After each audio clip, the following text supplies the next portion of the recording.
జై శ్రీమన్నారాయణ. నేను మీ icon astrologer Gattupalli Suresh Babu. ద్వాదశ రాశుల్లో ఒకటి మేషరాశి. అందులో ముందుగా అందరికీ నూతన సంవత్సర శుభాకాంక్షలు. Happy new year. జనవరి మాసం నుంచి ద్వాదశ రాశుల వాళ్ళు అందరూ కూడా సుఖదుఖాలతో లేకుండా ఆయురారోగ్యాలతో ఉండాలని నేను కోరుకుంటా ఉన్నాను. అందరూ కూడా ధనధాన్యాలతో పొంగిపోవాలి, అంతా కూడా శుభమే జరగాలని నేను కోరుకుంటా ఉన్నాను. ద్వాదశ రాశుల వారు అందరికీ కూడా నేను చెప్పదగింది ఏంటంటే, ఇక నుంచి ఎవ్వరు కూడా నా రాశి ఏంటి, నా నక్షత్రం ఏంటి, నా తిథి ఏంటి, నా గ్రహస్థితి ఏంటి అనకుండా కష్టపడి పని చేయండి. పని చేసుకొని అందరి రాశులు కూడా బాగానే ఉన్నాయి, అంత గ్రహస్థితులు కూడా బాగానే ఉన్నాయని నమ్ముకుంటూ కష్టపడి పని చేసి నిలబడాలని నేను కోరుకుంటా ఉన్నాను. మొదటిగా ద్వాదశ రాశుల్లో ఒకటి మేషరాశి. మేషరాశి గురించి మనం చెప్పినట్లయితే కనుక రెండో స్థానంలో ఇంకే గురువు ఉన్నాడు. గురువుతో పాటు చంద్రుడు ఉన్నాడు. అలానే 9వ స్థానంలో రవి భగవానుడితో పాటు బుధుడున్నాడు. అలానే 11వ స్థానంలో శని భగవానుడితో పాటు శుక్రుడు ఉన్నాడు. ఇది గ్రహస్థితి.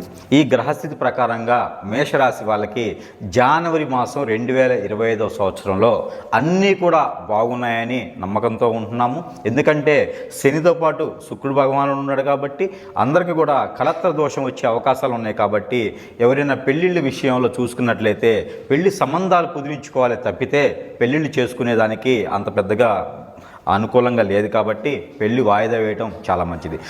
ఎందుకంటే శని భగవానుడితో పాటు శుక్రుడు ఉన్నాడు కాబట్టి మేషరాశి వాళ్ళకి కళాత్ర దోషాలు వచ్చేటువంటి అవకాశాలు ఉన్నాయి. కాబట్టి ఈ మాత్రంగా ఏంటంటే పెళ్ళిళ్ళు ఎక్కడైనా కుదిరినట్లయితే కుదిరించుకోండి, అమ్మాయిలైనా అబ్బాయిలైనా కుదిరించుకోండి. కానీ సంబంధాలు పెళ్లి చేసినట్లయితే వాళ్ళకి పిల్లలు పుట్టేదానికి ఆలస్యం ఎలా ఉంది.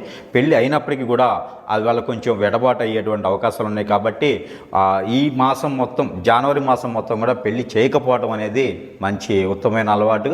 అది తర్వాత వచ్చేసి విదేశీయాలానికి ఎవరైనా ప్రయత్నం చేస్తూ ఉంటే శుక్ర భగవానుడు శనితో పాటు ఉన్నాడు కాబట్టి ఏదైనా విదేశాలకు వెళ్ళాలనుకున్న వాళ్ళు గల్ఫ్ కంట్రీస్కి ప్రయత్నం చేసినట్లయితే మేషరాశి వాళ్ళకి అద్భుతమైన అవకాశాలు వస్తాయి. అలానే వీసా ఇంటర్వ్యూస్ కూడా పాస్ అయ్యేదానికి అవకాశాలు ఎక్కువ కనిపిస్తూ ఉన్నాయి. కాబట్టి గల్ఫ్ కంట్రీకి ఏమైనా ఉంటే కూడా ప్రయత్నం చేయండి. ఆ మేర ప్రయత్నం చేస్తే మంచిదవుతుంది. అలానే మనకి అన్ని రకాలుగా ఉండాలంటే మనం చివరిలో పరిహారాలు కూడా చెప్తాం కాబట్టి అవి కూడా ఆచరించేసేటట్టయితే చాలా బాగుంటుంది. అదే మనకి 2025వ సంవత్సరంలో అందరూ కూడా బాగుండాలని అనుకుంటా ఉన్నాను. గ్రహాలు కూడా మీకు అనుకూలంగా ఉన్నాయి. మేషరాశి వాళ్ళకి ప్రత్యేకంగా ఏంటంటే మోసపోయేటువంటి గుణం ఉన్నది. మోసం చేసేటువంటి పర్సన్స్ మీ చుట్టూతో ఉండే వాళ్ళు, ఫ్రెండ్స్ కావచ్చు, రిలేషన్స్ కావచ్చు, వెల్విషర్స్ కావచ్చు, మీరు కాళ్ళు చేతులు వదిలేసి వెళ్ళిపోయినటువంటి చుట్టాలు కావచ్చు, ఎవరి దగ్గర నుంచి అయినా సరే మీరు మోసపోయేటటువంటి తత్వం ఉంది. దాని ద్వారా మీరు మనశ్శాంతికి గురయ్యేటువంటి అవకాశాలు ఉన్నాయి. మీరు స్ట్రెస్ ఫీల్ అయ్యేటువంటి అవకాశం కూడా ఉంది. కాబట్టి ఆ మేర మీరు రిస్క్ చేసుకోవద్దు. రిస్క్ చేసి మోసపోయేటువంటి పని మీరు పెట్టుకోవద్దు. ఎవరికి కూడా డబ్బులు ఇచ్చేసి మర్చిపోండి. అంతేగాని డబ్బులు వసూలు చేయాలని కానీ డబ్బులు మళ్ళీ అడిగినా కూడా మోసపోయే తత్వం ఉంది. ఎవరైనా మీకు సంబంధించినటువంటి ఒక పేజ్, డైరీలో మీకు సంబంధించిన ఒక పేజ్ ఏదైతే ఉందో ఆ సీక్రెట్ అనేది మీ దగ్గరే పెట్టుకోవాలి. ఎవరికి కూడా ఎక్స్ప్లెయిన్ చేసిన పని అయితే కనుక ఎవరికైనా మీ సీక్రెట్ సంబంధించి మీ విషయాలు ఎవరికైనా గుప్యంగా ఉంచుకోవాలి తప్పితే ఎవరికైనా చెప్పినట్టయితే వాళ్ళ దగ్గర నుంచే మీకు ఇబ్బంది ఉండేలా కనిపిస్తుంది. కాబట్టి ఆమె ఈ 2020 సంవత్సరంలో మీ పని మీరే చేసుకోవాలని నేను కోరుకుంటా ఉన్నాను. ఎదుటి వాళ్ళ మీద ఆధారపడటం కానీ, ఆడవాళ్ళ మీద కానీ, మగవాళ్ళ మీద ఆధారపడటం కానీ, హిప్నాటిజం చేయించి ముందు పెట్టేసి ఏదో వశపరుచుకొనేసి మన వైపు తిప్పుకొని ఆస్తులు లాగాలని కానీ ప్రయత్నాలు చేయొద్దండి. మేషరాశి వాళ్ళకి చాలా ముప్పు పెంచి ఉంది వాటి వలన. అందుకని మీరు ఏదైతే ఉంటుందో మీరు కష్టపడండి, పని చేయండి, ఫలితం పొందండి. అంతేగాని ఎదుటి వాళ్ళు ఏదో చెప్పారు, వాళ్ళు ఏదో లోన్ ఇస్తానన్నారు, ఇక్కడ ఏదో డాక్యుమెంట్ చేయమన్నారు, నాకు విదేశాలకు ఈజీగా తీసుకెళ్తానన్నారు, ఫ్రీ పాస్పోర్ట్ చేస్తానన్నారు అనే వాటిని అవి కేవలం మిమ్మల్ని మోసం చేయడానికి జరిగేటువంటి ప్రక్రియ. కాబట్టి అలాంటి వాటికి బలవద్దు. రూపాయి మీరు పెట్టినా కూడా తిరిగి రాదండి. మళ్ళీ గురువుగారు చెప్పారు కదా అని భయపడుకుంటూ ఇంట్లో కూర్చునే అవసరం లేదు. గ్రహాలన్నీ మీకు అనుకూలంగా ఉన్నాయి కాబట్టి పదే మీకు చెప్తుందంటే కష్టపడండి, పని చేయండి, ఫలితం పొందండి. అంతేగాని ఎవరో చెప్పారు, ఎవరో గురువుగారు చెప్పారు, ఒక 50,000 పెట్టేసి హోమం చేయించాలి, 1,00,000 రూపాయలు పెట్టేసి యజ్ఞం చేయించాలని మాత్రం ఏం చేసే అవసరం లేదండి. అప్పులు తీసుకొచ్చి మరీ ఏం చేయకండి. అలాంటివన్నీ కూడా మీకు జరుగుతాయి. కానీ అప్పులు తీసుకొచ్చి చేస్తే మాత్రం మీరు అప్పులు కట్టుకునే దానికి సరిపోద్ది. కాబట్టి 2020 సంవత్సరం మేషరాశి వాళ్ళకి జెన్యూన్గా బాగుంది, కామన్గా బాగుంది. గ్రహాల రీత్యా కూడా అంతా బాగుంది. గ్రహాలన్నీ కూడా మార్పు వస్తూ ఉంది. సంవత్సరం మొత్తం కూడా మీరు సంవత్సరం చివరి వరకు కూడా చూసుకున్నట్లయితే కనుక మీరు అంచెలంచెలుగా ఎదిగేదే ఉంది. కాబట్టి ఎలాంటి బోగస్గా ఉన్నటువంటి స్వామీజీల దగ్గరికి, ఎలాంటి బోగస్గా ఉన్నటువంటి మోసం చేసే వాళ్ళ దగ్గరికి కానీ, బ్యాంకర్ల దగ్గరికి కానీ, అలానే ఫైనాన్షియల్ సెక్టార్స్కి కానీ, ఆన్లైన్ బిజినెస్కి కానీ వాటి జోలి మీరు వెళ్ళొద్దు. ఎందుకంటే ప్రత్యేకంగా చెప్పడానికి కారణం ఏంటంటే 2025 సంవత్సరంలో ద్వాదశ రాశులు వాళ్ళందరూ కూడా మోసపూరితమైనటువంటివి విని మోసం చేసుకొని మోసపోయేటువంటిది కనిపిస్తుంది. కాబట్టి ప్రత్యేకించి మరీ చెప్తా ఉన్నా, దైవారాధనలో ఉండండి. మీకు నచ్చిన దేవుని దగ్గరికి వెళ్ళండి, దైవారాధన చేసుకోండి. అంతే తప్పితే మనిషిని మాత్రం నమ్మొద్దు. మీకు తోడబుట్టిన వాళ్ళైనా, తోడు ఉండేవాళ్ళైనా, పక్కన ఉండేవాళ్ళైనా, ఫ్రెండ్స్నైనా సరే నమ్మేదాన్ని పెట్టుకోవద్దని మాత్రం ఖచ్చితంగా నేను చెప్తా ఉన్నాను. ఇంకోటి ఏంటంటే ఆరోగ్య సమస్యలు ఏమైనా ఉంటే కూడా ఆరోగ్య సమస్యలు కూడా కొంతమేర బాగుంటాయని నేను చెప్తా ఉన్నాను. ఏదైనా ఉంటే కూడా మీరు ఇంట్లో చూసుకునేదానికి పెట్టుకోండి. అలానే ఏదన్నా ఇంకోటి, జనవరి మాసంలో కుంభమేళ అనేది మొదలవుతూ ఉంది. ఈ కుంభమేళ వచ్చేసి జనవరి 13వ తారీఖు పౌర్ణమి నుంచి మొదలవుతూ ఉంది. అందులోనూ ఈ పౌర్ణమి తర్వాత కుంభమేళ వచ్చేసి 45 రోజులు జరుగుతుంది. ఫిబ్రవరి 25వ తారీఖు వరకు కూడా 26వ తారీఖు వరకు కూడా ఈ కుంభమేళ జరుగుతుంది. ఈ కుంభమేళలో 6 సార్లు రాజస్థానం అని ఉంటుంది. ఈ రాజస్థానంలో కనుక మీరు ఆ డేట్లు కూడా ఇవ్వగలగడం జరుగుతుంది. ఆ రాజస్థానంలో కనుక మీరు స్నానం ఆచరించినట్లయితే, గురువుగారు కుంభమేళ అని చెప్పాడు, కాశీకి వెళ్ళాలని అనుకోవసరం లేదు. కుంభమేళ కాశీలో జరిగినప్పటికీ మీకు దగ్గరలో ఉన్నటువంటి నదీ తీరమైనా, సముద్ర తీరమైనా, కాలువలైనా లేదా కోనేరులైనా సరే మీకు సమీప దూరంలో ఉన్నటువంటి వాటిల్లో కూడా స్నానం ఆచరించడం ద్వారా ఆ ఒక పుణ్యం అనేది మీకు ఉంటుంది. అఘోరాత్ చేస్తారు కదా, ఆ నీటిలోనే స్నానం చేయాలా, ముక్కోటి దేవతలు వచ్చేసి ఆ కాశీలోనే చేస్తారు కదా, అక్కడే చేయాలా అని చెప్పేసి అవసరం లేదు. మీకున్నటువంటి స్తోమత ప్రకారంగా స్నానం ఆచరించండి.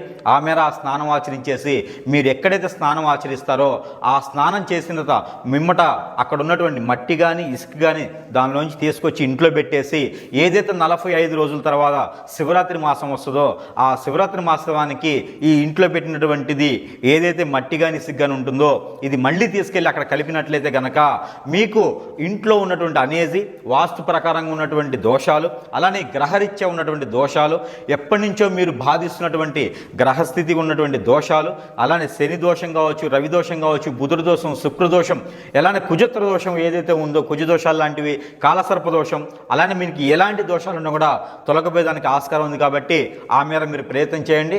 కుంభమేళ రావడం 12 సంవత్సరాలకు ఒకసారి వచ్చింది కాబట్టి మేషరాశి వాళ్ళందరికీ కూడా అదృష్టం అని చెప్పుకోవచ్చు. కాబట్టి ఆ మేర ఈ కుంభమేళానికి ప్రయత్నం చేయండి. కాశీకి వెళ్తే అదృష్టం వస్తుంది, కాశీకి వెళ్ళకపోయినా కూడా అదృష్టం ఉంటుంది. కాబట్టి ఆ మేర మీకు సమీప దూరంలో స్నానం ఆచరిస్తే కనుక మీకు ఎక్కడైనా విదేశీయానానికి కానీ, డబ్బు పరంగా, అలానే రోగాల పరంగా, అలానే ఆర్థిక స్థితిగతులున్న, జాబు లేకపోయినా, పెళ్ళిళ్ళు కాకపోయినా, ఇలాంటి గ్రహస్థితులతో ఎవరైనా బాధపడుతుంటే కూడా ఖచ్చితంగా ఈ కుంభమేళ సమయంలో కనుక మీరు ఆ స్నానం ఆచరించినట్లయితే కనుక మీకు ఏలనాటి ఉన్నటువంటి శని కూడా ఆ శని భగవాన్ నుంచి తొలగిపోయేదానికి, గ్రహాల ఉన్నటువంటి దోషాలన్నీ కూడా మీకు పటాపంచలేసి అష్టైశ్వర్యాలు మీ వంతు వచ్చేదానికి ఆస్కారం ఉంది. కాబట్టి మనిషిని నమ్మకుండా దేవుణ్ణి నమ్ముకొని ప్రేయర్ చేసుకోండి, ప్రార్థించుకోండి.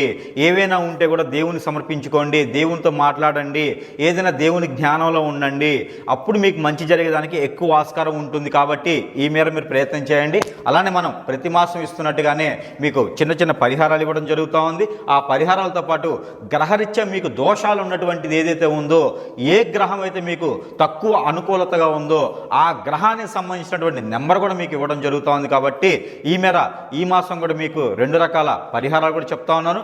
ఆ పరిహారాలకి భాగంగా ఒక పరిహారం వచ్చేసి బుధుడు, అలానే రవి భగవానుడు మీకు 9వ స్థానంలో ఉన్నాడు. 9వ స్థానంలో ఉన్నాడు కాబట్టి మీకు ఏదైతే ఈ బుధునికి సంబంధించినటువంటి గ్రహరీత్యా మోసపోయే తత్వము, అలానే స్టమక్ రిలేటెడ్ ప్రాబ్లమ్స్, అలానే మోసపోయే తత్వంతో పాటు అబద్ధాలు కూడా వినేటువంటి ఆచరణ, మోసపోవడంతో పాటు అబద్ధాలు కూడా, అనుమానం రోగం కూడా మీకు వచ్చేదానికి ఉంటుంది. కాబట్టి అవన్నీ కూడా మీకు రాకుండా ఉండేందుకు మీకు చిన్నగా పచ్చ పెసలు ఏవైతే ఉంటాయో ఆ పచ్చ పెసల్ని ముందు రోజు నానబెట్టేసి, అంటే మంగళవారం రోజున పచ్చ పెసలు నానబెట్టేసుకొని బుధవారం రోజున వాటికి ఒక తుండు గంటలో మూట కట్టేసి ఆ కొంచెంగా మొలకలు వచ్చిన తర్వాత అవి ఎవరికైనా పంచిపెట్టడం, లేదా దేవునికి స్వామివారికి నైవేద్యం రూపంగా పెట్టేసి అవి ప్రసాద రూపంగా ఎవరికైనా ఇవ్వడం ద్వారా మీకు ఆ ఒక బుధునికి సంబంధించినటువంటి ఏదైతే దోషం ఉందో ఆ దోషం తొలగిపోయేదానికి మరింత కొద్ది అవకాశం ఉంటుంది. అలానే మీకు నువ్వులు కూడా సేమ్ అలానే ముందు రోజు నానబెట్టి శుక్రవారం రోజు నువ్వులు నానబెట్టేసి శనివారం రోజున మూట కట్టేసి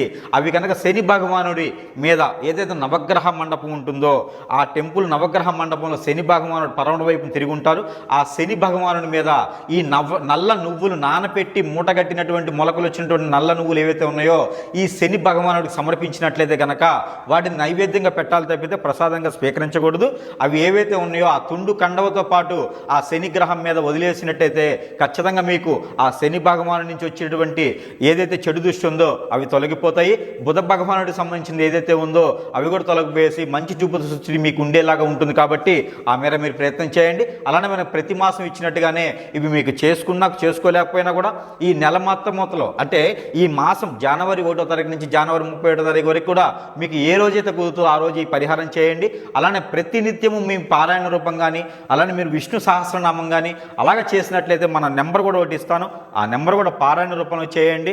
నెంబర్ వచ్చేసి 65627992 65627992. ఈ నెంబర్ని కనుక మీరు ప్రతినిత్యం కూడా 125 సార్లు కనుక మీరు ఈ నెంబర్ని పఠించినట్లయితే పారాయణ రూపంగా చేసినట్లయితే కనుక మీకు ఆ అదృష్టం ఆ గ్రహరీత్యం ఉన్నటువంటి దోషాలు అన్నీ తొలగిపోయేలాగా ఎక్కువ మోసపోకుండా ఉండేలాగా కూడా ఈ నెంబర్ మిమ్మల్ని కాపాడుతుంది. కాబట్టి ఉదయం లేచిన తర్వాతైనా నైట్ పడుకునేప్పుడైనా సరే మధ్యాహ్నం ఎప్పుడైనా సరే కూడా ఈ నెంబర్ని మీరు పఠించవచ్చు. పఠించడం ద్వారా కూడా మీకు అదృష్టం అనేది బాగుంటుంది. ఈ 2025 సంవత్సరంలో రారాజులుగా జీవించేటువంటి అదృష్టం మీకుంది. కాబట్టి స్వయం శక్తితో స్వయం ఉపాధి సంఘాలుగా ఏర్పడండి.